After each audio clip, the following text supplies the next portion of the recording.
Well, Dino, at this point, it doesn't become a surprise anymore, does it, that you've re-signed at Bedford Blues, a 10th campaign for you here at Goldenton Road, and another one that I'm sure you're very excited about.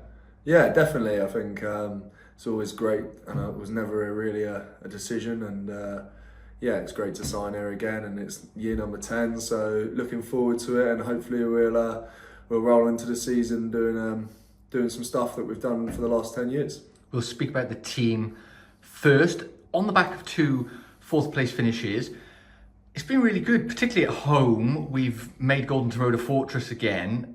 What's the targets for next season? How do we improve upon what's been two really good campaigns? I think if you look back at last campaign, we were really good at the start of the season. I think we put 5 wins together in a row, or 6 wins together in a row, and we were playing some really nice stuff. I think after Christmas we really struggled to get that continuity. There was lots of weeks off. We didn't have a back-to-back games, and we struggled really in that sort of momentum period. So for us, I think it's looking to try and string games together, try and consistently improve throughout the year rather than being good at the start of the year and going forward. And I think as a club, I think we've got to look to sort of break into that top 3 and compete in that area, because I think against them top teams we sort of struggled a bit. Against Ealing, Coventry and Pirates, to be fair, we beat them down there, but we really struggled against them teams. So it's them teams that we need to target and focus on them games. And I think we can improve on that. Continuity has been a theme pretty much throughout the entire time you've been here. There's probably a little bit less continuity in previous seasons, but in terms of the squad, there is going to be a core nucleus, and we're adding some extra flavour to it as well. It's kind of the perfect match next season in terms of, I don't want to call you an experienced player, I'm trying to think of how to word that better, but there is a good mix, particularly in the backs lineup. Youth and experience could come together quite nicely next year. Yeah, definitely. We've obviously recruited pretty well, and continuity's been good, but it's having them experienced players to sort of call upon. Having Daisy Maisie there is really good for us. And I think having experienced players in the back line is always a good way, but providing we give some youth in there, and yeah, they can put on the speed, because I'm going to getting older. It'd be fair to say that sat opposite you at the moment is probably the person that knows your career better than you yourself, in terms of the statistics. 3 things you've got to target next season. We've spoken about it all the time. Are they all achievable? We've just spoken off camera about what they are. Do you think they can all be targeted next season? Yeah, I think statistics and outcomes are always going to be there to be a target, but for me it's taking it one game at a time, and I've got to be there providing that I'm on the best performance, but giving my best ability to the club and giving the best ability to the boys to be able to perform on a game-by-game basis, and hopefully those tries and appearances will come.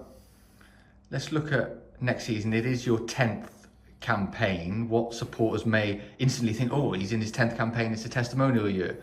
You're actually going to delay it. I think that's very respectful to do that because of your jersey number. You would want to do it in season 11. Can you just talk us through that decision-making process as well? No, yeah, I've spoken to the club about it, and obviously, yeah, 10 years is obviously a testimonial time, but I think it's a good thing to be able to delay. I want to also be able to focus on other things as well, so it's a good point, but I've got another year at the club, and I'm only willing to get better, and that's what I'm saying. I don't see myself going on the way out. I want to get better and better. I'm maybe 31 now, but I still feel like I've got a lot to give. So that's all. I just want to focus on my rugby and being able to perform for this club. And for fans listening, they probably instantly now thinking, well, if he's not having a testimonial year in this next year, he's going to be around Bedford for a couple more years. Just talk to us about what this club means to you, because you can now reflect on it. Another campaign.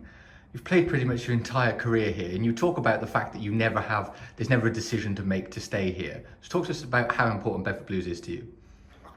I couldn't describe it in as the words. We could be here for half an hour, 2 hours. But I think this club for me has given me everything. I came and walked through these doors in the academy era, and at sort of 17, 18 years old, and sort of never really gone away and come back and gone away and come back, and I always think that it's the best place for me to play rugby, and it's the way I'm happiest, and I always think you're going to play your best when you're happy. So yeah, it's never really a decision. This club means the world to me. You've got amazing people that you play with, amazing staff that are here day in, day out that you speak to, and last but not least is the fans.